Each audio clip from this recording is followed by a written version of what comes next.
The problem I see time and time again is that people haven't got a solid sales process. So they see some success, but then they're not really sure why or how, and they can't replicate it.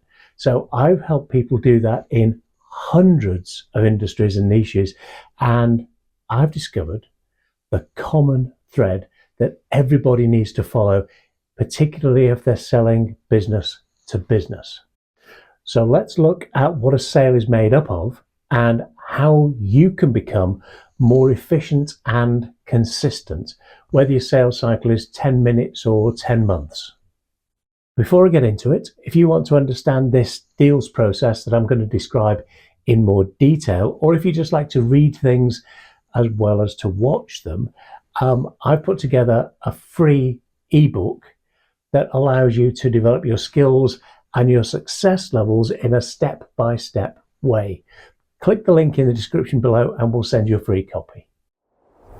I've spent 25 years becoming an expert in the science of influence. I've studied everything from behavioral psychology to NLP, and when I do work for companies, I guarantee that sales results will increase, or everything I do is free. So typically we get an increase of between 15 and 20% in a 3-month period. And that's because I'm obsessed by what works, and I have no interest at all in what sounds good but doesn't work. All I want to talk about is what works.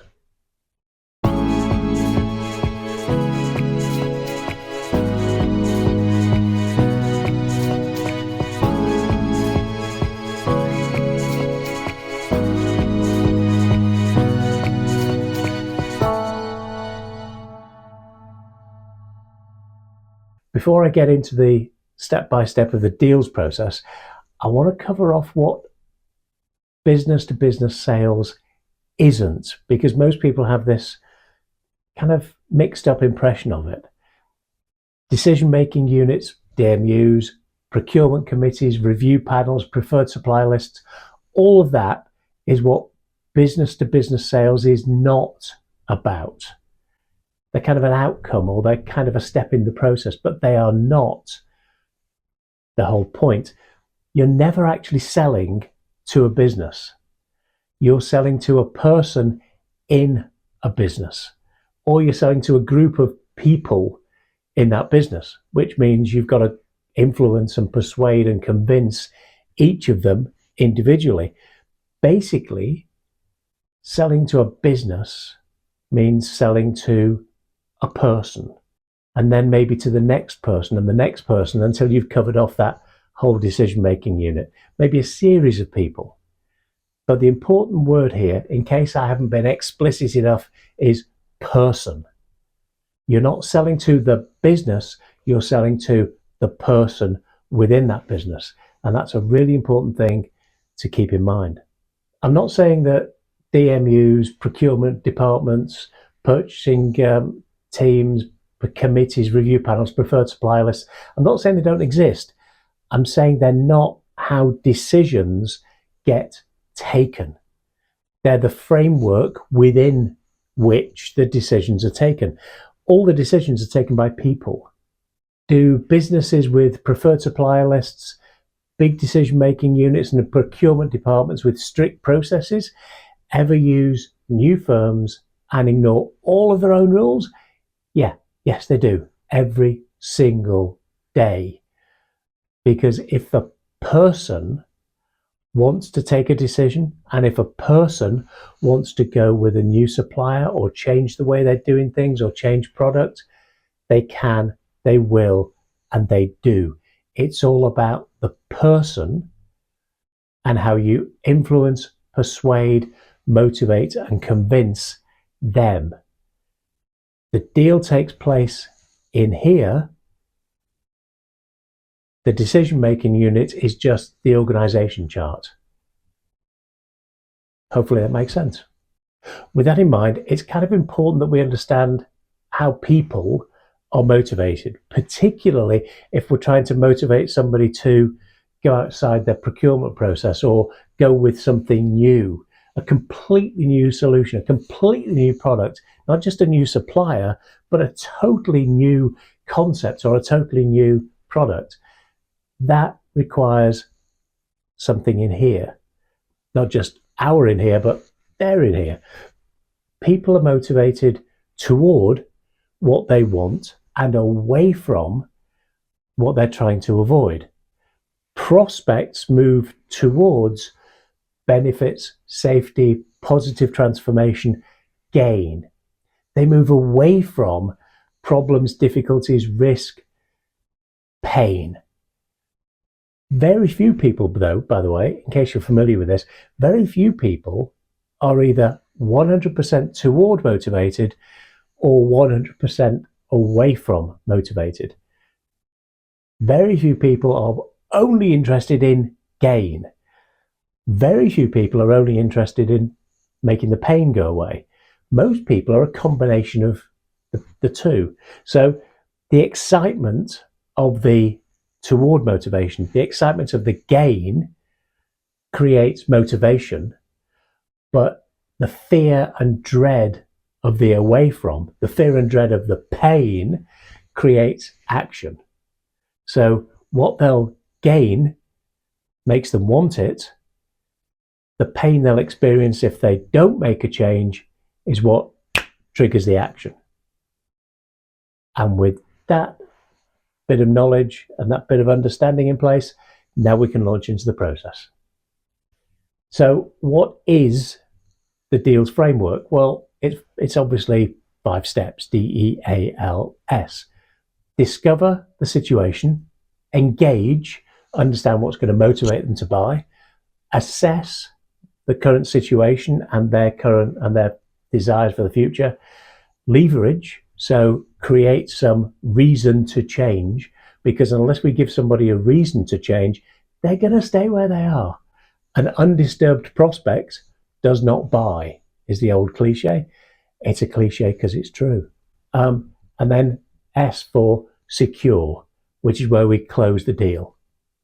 So DEALS, and I'm going to walk you through them step by step. So in most cases, if you're selling to a business, they've either got an existing supplier that they're not unhappy with or not unhappy enough to have changed yet, or they haven't seen the need for what you're selling yet. If you're selling a completely new product or a totally different concept, they just haven't seen why they would need it or want it yet.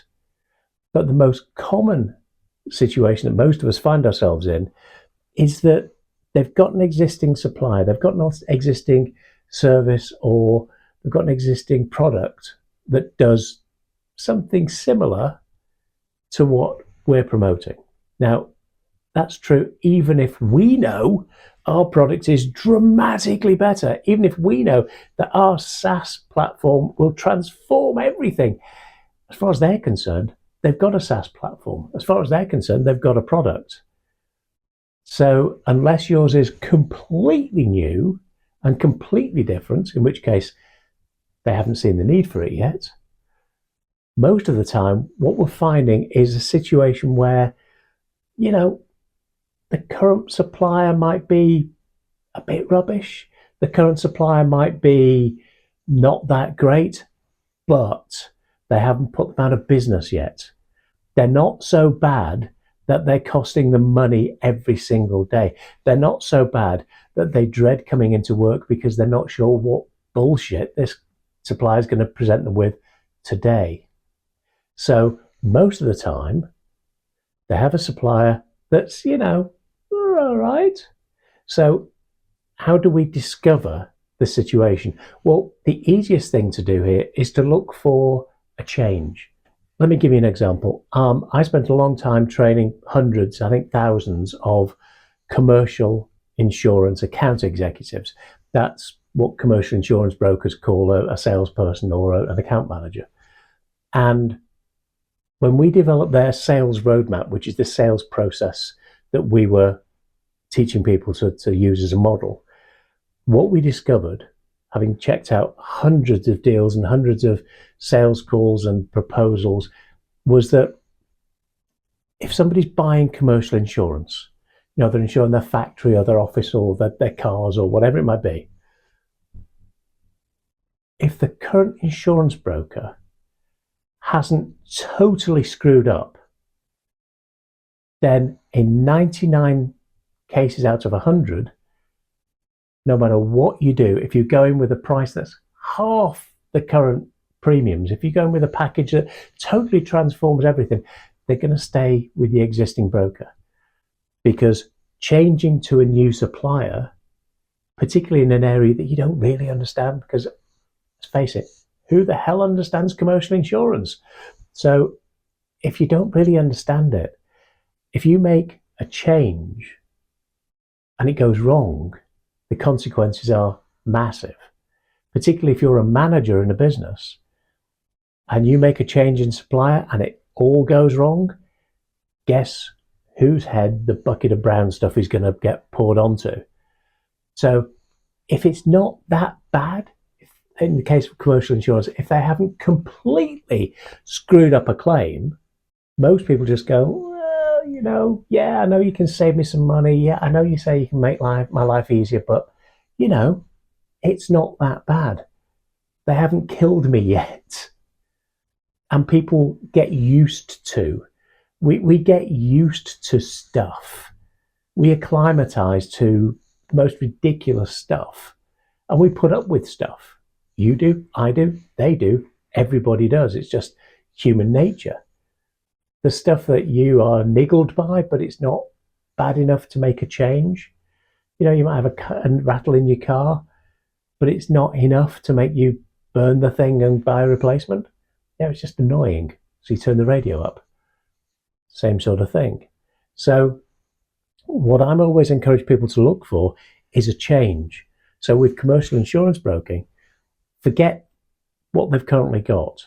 Yet look at their existing insurance program and then say, okay, what's changed since this was set up for you?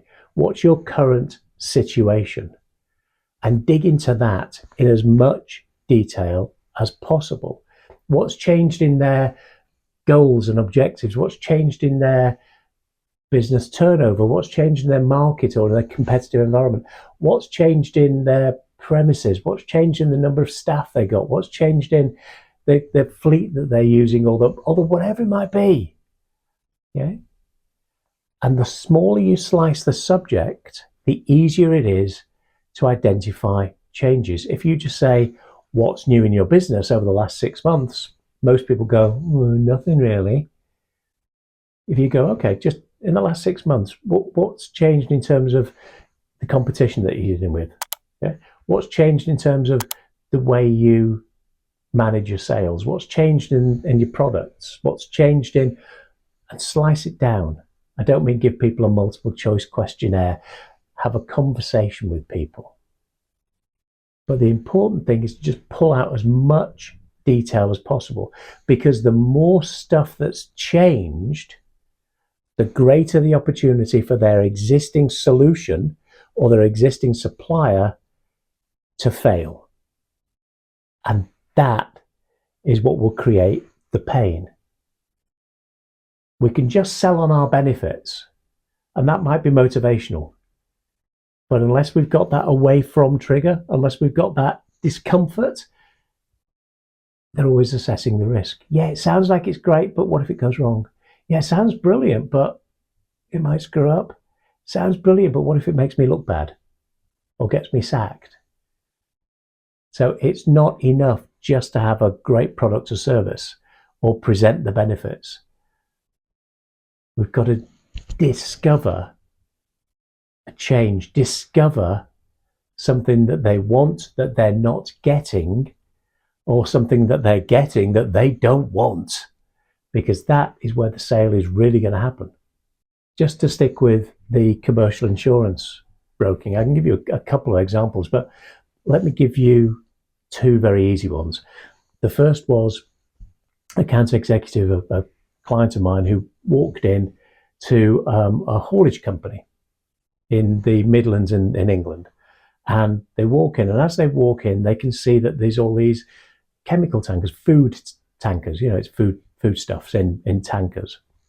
And they walk in and they start talking with the managing director of the business, owner of the business, and they start talking about, oh, well, we've been with XYZ for 10 years, never really had a problem, it's all fine, they pay out on the claims, there's been no issues. Now, in a normal salesperson's case, that's when you finish your coffee, make your excuses and leave. But this account executive did a superb job. They just kept their patience. They dug in and said, okay, so what's sort of changed in the past 6 months or year or so, since you last renewed your insurance policy? Oh, well, we were doing a lot of gravel and shale and stuff like that, and we've moved sideways into delivering foodstuffs for clients. So it just pays a lot better and it's a lot less hassle, frankly. Okay, have you checked out your insurances on that? Well, not really, no. Well, have you told your existing broker? Well, they must know. They come in here every 2 or 3 months. They must understand. And take a step back, and this account executive, this client of mine, just got the paperwork out, went through all the paperwork, and realised that the haulier, the transport company, literally was not insured. They had 50-something vehicles out on the road, and not one of them was insured to be carrying foodstuffs. They just got the wrong insurance in place, and they'd had the wrong insurance in place for months. So if they'd had an accident on any given day, no money. They're not insured. So it wasn't a very difficult sale. Just explain this very politely, very calmly. Said, look, I'm sure it's the sort of thing that, if they'd realised, I'm sure they'd have fixed it straight away. But on the other hand, I'd like to think that if I was coming in here every 2 to 3 months, I would hope that I would have a look at what you're actually insured for and make sure that it's always up to date. And that was the leverage. That was, which I'll come to in a second, but that was the creation of the opportunity. What's changed? I could give you dozens of examples of similar situations. It's where the situation has changed and the product or the service or the software platform or whatever it is has not kept up with the changes in the business, the changes in the competitive environment, the changes in legislation, which creates a potential problem or creates a problem on a day-to-day basis. Because we all put up with stuff, but once it becomes obvious to us that we are putting up with stuff and that there might be options, putting up with stuff becomes a lot less attractive. And we start to look for alternative ways of doing things. So first of all, discover the situation. Start broad, become as detailed as possible. Get as much context as you possibly can. Not just content, but context. Not just what, but why. And that will give you the ability to go on to the next stage, going on to step 2, which is where we engage. We're looking for what will motivate them to buy. In the discover stage, we'll pull out facts and information that hopefully creates a bit of disturbance. It creates a bit of undealt with problems. It creates some unresolved issues. That's okay. But what we're looking for is unfulfilled wants and desires. Things that they want, they haven't got. Things that they want to go away that they're still putting up with. So unfulfilled wants and desires, unresolved problems. Unfulfilled wants and desires is toward motivation. That's the gain. Unresolved problems is away from motivation, and that's the challenge. That creates action. I want it, but I don't really care that much. I want it, but where I am now isn't that bad. I want it, and where I am now sucks. That's how it works. So what you're trying to do is, at the discover stage, you get all the facts. In the engage stage, you're using your questions to help them realize what those facts mean. You've got the facts in the discover stage, and through your questions in the engage stage, what you're trying to do is to connect those facts to their business operations, to their goals, to their strategies, to their competitive environment. You're trying to help the prospects become aware of the unfulfilled wants and become really aware of the unresolved problems. You're trying to take it from being a fact that they hadn't kind of dealt with yet to a problem. You're trying to get it to go from just being day to day what you put up with to being an issue that I need to get on top of. Because once it goes from, a bit annoying to, I've been putting up with this for months. Now you've got some opportunities to do something. So we're still questioning, but we've just gone from getting the facts to getting the meaning of the facts, or the potential impact of the facts, or what those facts mean or could mean to them. Which takes us to step 3. Step 3 is the assess stage, or where we motivate people with questions. No pitching at this point. No pitch, no anything. I'm simply creating a combination of toward and away from motivation. And we do this by using time. If you multiply a problem by time, it gets worse. If you multiply something they want by time, it gets more desirable and more motivational. So to a degree, we're talking here about, in NLP terms, future pacing. But we're only future pacing the benefits. With the past stuff, well, let me give you an example. So let me stick with that insurance broker. So hang on, you've got how many trucks out on the road at any given time? 54. Okay.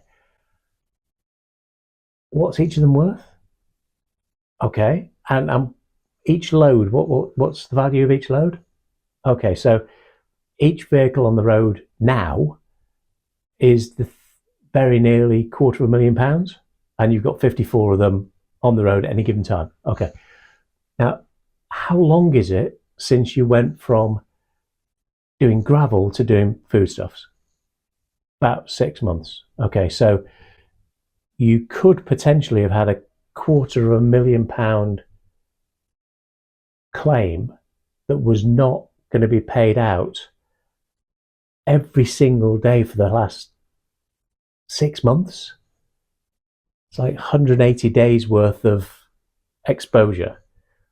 You're exposed for 250,000, 50 odd vehicles for 180 days so far. Well, firstly, you need to get it fixed today. I'll if you want me to, I can fix it before I leave. Or alternatively, give your existing broker a chance to finally fix it. That's fine. But the important thing is that you get this situation resolved, because it's been hanging out there for 6 months. Imagine that we hadn't had this conversation. Now we're going into the future. Imagine we hadn't had this conversation and that had carried on for another 6 months. What's the chance of you not having an insurance claim over the next 6 months? Bump, bump, bump. So what will it mean if you miss out on something desirable? What will it mean if their problems continue, or if the risks come to pass? And that's what you're doing. So with a problem, you talk about how long it's been going on for and what it's cost them and what pain it's causing. and then you ask them to imagine that that goes forwards for another 3, 6, 12, 24 months, what will the impact of that be? What will it mean to them? Please, time out. Please, not ever. How will that make you feel? You're not an amateur therapist, okay? What will the impact of that be? What will it mean? What will that do? What will that cause? What risk does that imply? Any number of different ways that are not talking about feels. Don't get me wrong, by God, they'll create some feels, but you're not talking about them because, you're there to talk business. And I'm English, and if you start doing feels with most English people, it may as well be a clove of garlic to a vampire. Bad idea. So stick with the meaning, stick with the implications, stick with what the impact will be. Equally, if you're trying to talk about what they want, okay, so if you could get that benefit today, 6 months from now, where will you be? A year from now, what would the impact be? 18 months from now, what will that mean for you? Take a benefit, multiply it by time, it gets really desirable. Take pain, multiply it by time, it sucks. Big style. When it comes to sales, it's a very, very simple equation. Pain multiplied by time equals away from motivation. Pleasure or gain multiplied by time equals toward motivation. Away from motivation plus toward motivation equals action. So what we've done is discover the facts, and then we've used the meaning of those facts and the implications of those facts multiplied by time, future pacing it, or digging into how long it's been going on for and what that could have meant. Scroll that out forwards, multiply it by time over the future, and you get a decision, potentially, which takes us to stage 4. But before I launch into it, let me deal with a kind of common issue that comes up at this point, because I've trained over 100,000 people. I can kind of predict some of the objections or the feedback that comes in. So the most common thing here is, well, Stephen, if they've got a problem, they deal with it. Or if there's something they want, they'll go and get it. Well, yeah, you'd think so. That's the logic of it. Let me ask you something. As a human being, have you ever had anything in your life that you wanted to achieve, but you've not actually done anything about it? Either like getting fit or, getting healthy, dropping some pounds, whatever it may be, and you've not done anything because just getting your trainers on and leaving the house just seems like too much of a pain. Have you ever had a problem around your house, like, I don't know, flaky paint? You've got some flaking paint in the sitting room or some flaking paint in the hall near the front door, and it's a bit annoying when you notice it, but day to day, it's whatever, really. It's not that bad. It doesn't really cause any difficulties. It's just a bit annoying. You ever had that situation? I know I have. Now I'm thinking about flaking paint. I can think about one right now. But the thing is, people is people. Don't assume that just because they know they've got a problem, that it's reached threshold. Just because they've got a problem doesn't mean they care enough about that problem to do anything about it.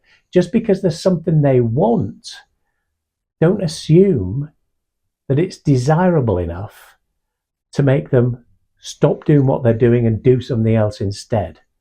Because the most sort of basic human drive is survival. It's not procreation, because we can't procreate if we haven't survived. So survival is the most basic human need. And in business terms, staying where we are isn't a bad business strategy. You know, take the safe decision. And the safe decision is almost always to do nothing, which probably explains a lot of the frustration that you've had in trying to get clients on board.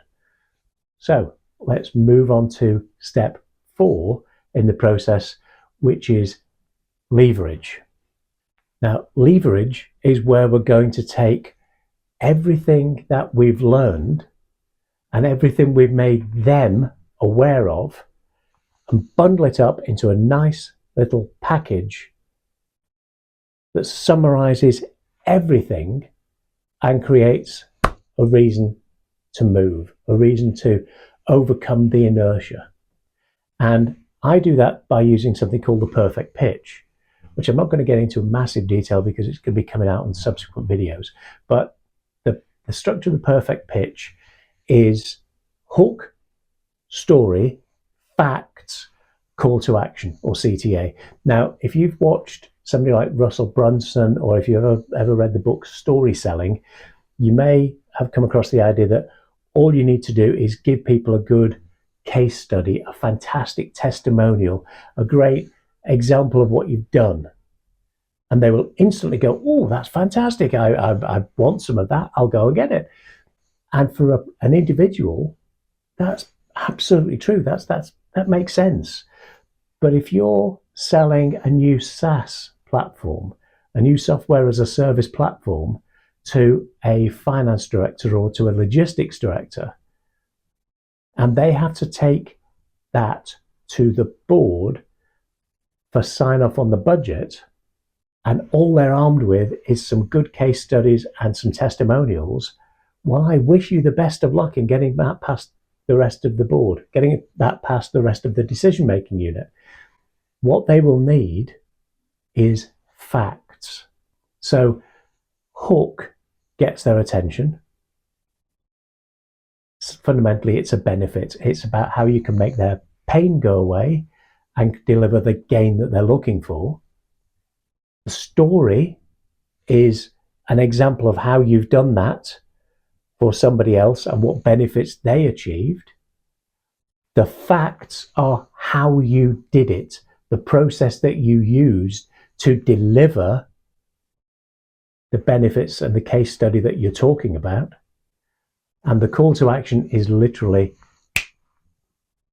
to misquote Alec Baldwin in Glengarry Glen Ross, to get them to sign on the line which is dotted. The call to action gets them to take the next step. Now, if we're selling business to business, that next step could be to sign the agreement, to issue the purchase order, to go ahead on the deal. Or it could be to arrange a meeting with the board, or to arrange a presentation, or to arrange the next meeting, or to whatever it might be, because we're selling to this person so that they give us the chance to sell to the next person or the next group of people, because this is business to business that we're dealing with here. That makes sense? So let me talk you through what I might say for my business, just as an example. What we'll do is we will help you improve the results of your sales team within a 3 or 4 month period. And if we don't deliver the results that you're looking for, the whole thing's free. Let me give you an example of what we did for XYZ. We came in and we looked at exactly who they're selling to and how they're doing it at the moment. And what we did was train the entire sales team.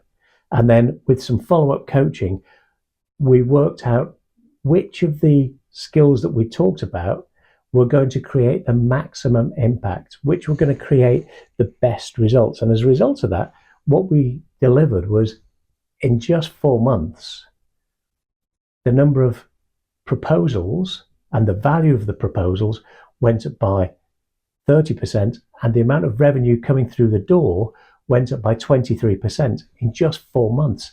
And their sales cycle, I should mention, was 6 weeks long. So we only actually got 2 full sales cycles in there. Now, I know it all sounds like a big claim, but the way we do it is based on a solid process. We don't just come in and train people. The first step is a really in-depth fact find where we look at exactly who you're selling to, how the leads come in, how the leads are generated, how you approach, how you do the first meeting, what goes on. Really dig down into the process in massive detail. And then we find 3, 4, 5 levers. Now, to improve somebody's sales figures 30%, that's a massive ask. But to get somebody to do 6 things 5% better, as long as you pick on the right 6 things, it's relatively easy to produce the results. And our skill isn't just in delivering really good training and really good coaching. We do, but that's not it. It's working out what skills to train people in and coaching them to do the right things in the right way at the right time consistently. Does that sound like something that the rest of the business is going to be interested in? In which case, can we arrange the next meeting? We're done. You can adjust how you do the story stage and the fact stage. You can provide testimonials, trials, site visits, give them sample products, whatever your conversation in the engage step tells you that they need in order to be convinced. And you'll also notice that my call to action was very soft. It wasn't a big pushy thing because I didn't need to. Because the example I gave you, I wasn't looking to close the deal because in the back of my head, the person I was talking to wasn't necessarily signing off on the budget. So we've gone through the process. We've found out what their current situation is and what's changed. We've used questions to get them to understand that they have problems and they have undelivered desires. We've amplified those by multiplying the problem by time, by multiplying the potential gain by time. And then we've given them all the information they need to take advantage of an opportunity to make their problem go away and to deliver the results that they're looking for, to make the pain go away and get the gain. Which now means that we can move on to step 5. Step 5 is secure. It's where we ask for the deal. It's where we close the deal. Now, at this stage, that could mean we close on the order. It could mean that we get the purchase order, that we get the signature on the contract. It could be that we get the email telling us to go ahead, whatever it might be. Or it could be that we agree the next meeting, or that we agree a presentation to the board, or that we agree a meeting with the other people that we need to meet with. There's lots of different variations because we're selling business to business. But if we don't get a commitment to take some action, all that pain will disappear and they'll just get comfortable again. They'll just get, well, it's not that bad. The hall looks a bit crappy, but I can't be bothered redecorating the entire hall just because, I've got this bit of flaking paint. Or the desire becomes less exciting because time kills all deals. So we need to close on an action step. Now, there's dozens of closing techniques. There's 365 ways to close that sale. Yeah, whatever, assumptive close, reverse close, puppy dog close, whatever, okay? I don't use any of them, frankly. The only closing technique I ever use is SAQ. When I look to get a deal, I sack them. Okay? So what I mean is this is a technique that, as far as I know, I have developed. I think I'm the only person teaching this. And it's based on a series of very solid psychological processes. It's designed to make it easy for somebody to take an action and very difficult not to.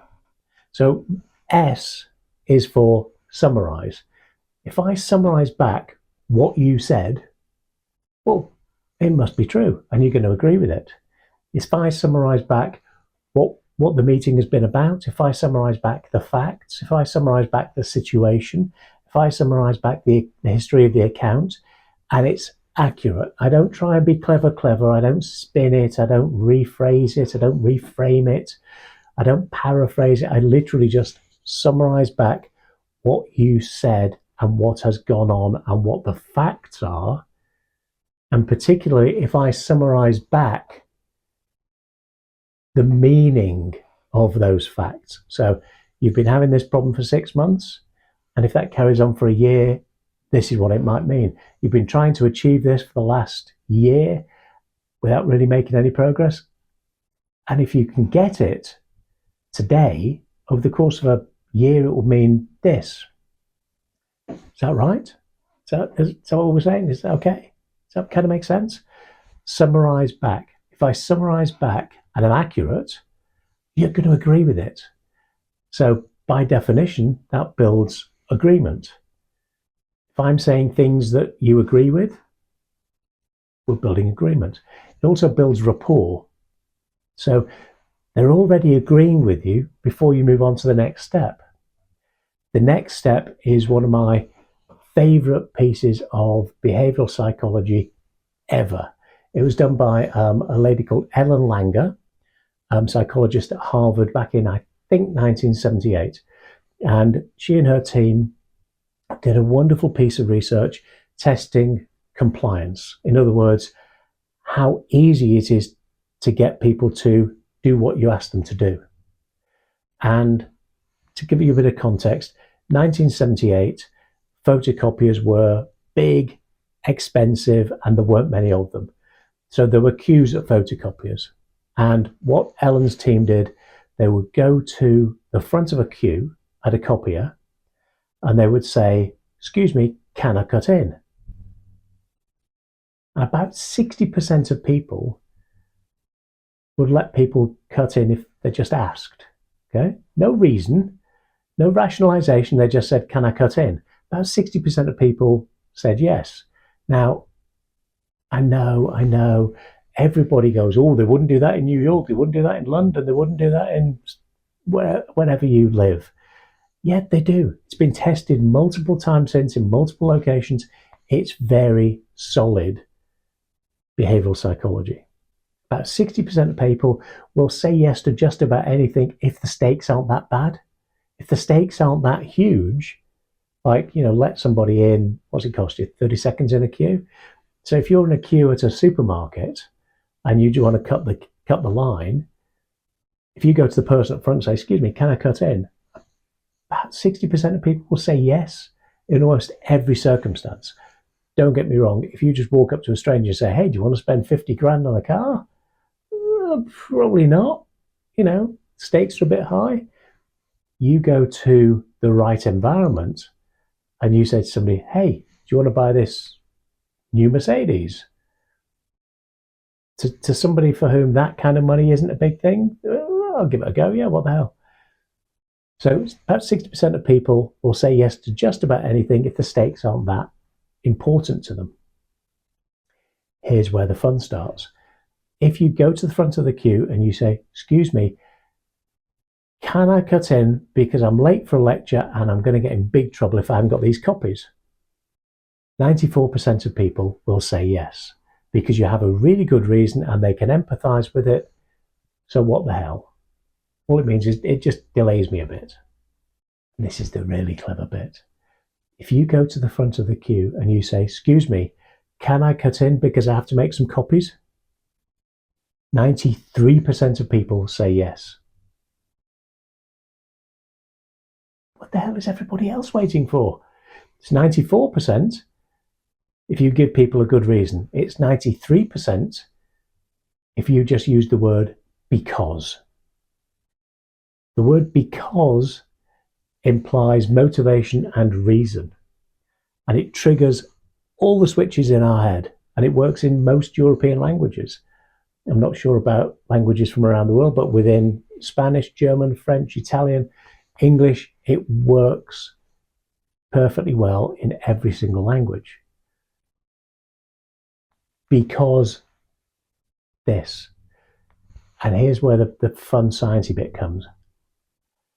If I've summarized what you've said, if I've summarized your situation, if I've summarized what your situation means to you, what the implications of it are, and you've agreed with all that, and then I say, because of that, why don't we? Because of that, what I'd suggest is, because of that, what we could do is, you're incredibly likely to find that a good idea because you've agreed with all this. I've used a because, and then I've given you a suggestion, a recommendation, a piece of advice. Summarize, advise, question. So in the case of my commercial insurance broker, here's the way it could have run. I wasn't in the meeting, so I'm not sure. But here's the way it could have run. Okay, so you've got 54 tankers on the road. They've not been insured for 6 months. It's a relatively easy job to get them switched over. And if we don't get them switched over, literally any given day, you could have at least £250,000 worth of claim that you're not covered for. Okay, well, because of that, what I'd suggest is I just get onto the insurers today, make the changes, get it all covered for you, and then we can look at how we proceed with the rest of the deal after that. Does that make sense to you? Now, does that make sense to you? Is that okay? Should we go ahead? You comfortable with that? Is that all right? Now, if you listen to that language, it's incredibly unsalesy. And that's important because people hate being sold to. We love to own things, have things, buy things, use things, do things, but we hate being sold to because it might go wrong, we might get ripped off, we might look stupid. So if I use normal conversational language that doesn't feel like you're being sold to, it works so much better than any of the alternatives. So here's what's been going on. Here's what you're looking to achieve. Okay, well, because of that, why don't we? Because of that, what I suggest is, because of that, what we could do is, because of that, why don't we? Okay.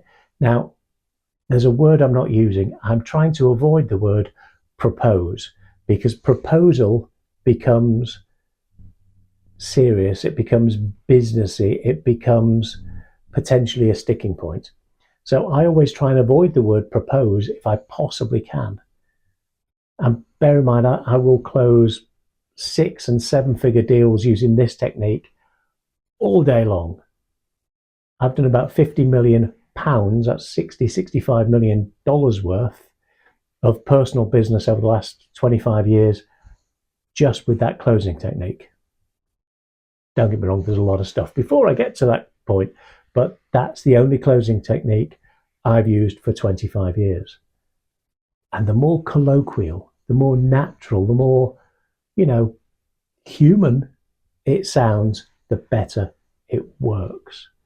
Summarize back what they said, what problems they're having, what they want to achieve, what that would mean for them. Well, because of that, why don't we? How about what we could do is, and we finish with a closed question. It's technically called a tag question. It's not how would you like to proceed? It's not any of the open questions. It is literally, is that okay? Does that make sense? You all right with that?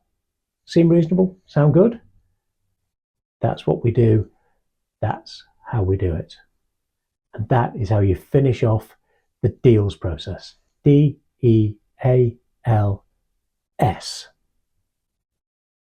And that's how I sell business to business. That's how I recommend you sell business to business. I should say, by the way, it works just as well if you're selling to an individual, as long as you keep it informal. But that DEALS process in a structured way is stunningly good when you're dealing with businesses, decision-making units, procurement teams, all of the stuff that we deal with all day long. If you want to understand the deals process in exquisite detail, or if you're just somebody that likes to read stuff as well as watching it on YouTube, follow the link that's down below in the description, and you can have access to a free ebook, free slide deck that goes through everything in a step-by-step process in a lot of more detail than I'm able to on a YouTube video. It allows you to build your knowledge, your skills, your success in a structured way. So click the link below, we'll send it straight over to you, and it's completely free. Now, if this has been useful, and I really hope it has, remember to hit the like, hit the subscribe, hit the notification bell. You know the routine by now. And that way I'll be able to make sure that you don't miss out on any of the Science of Influence goodness that's coming every week to make you more effective and more successful. And I'll see you next time.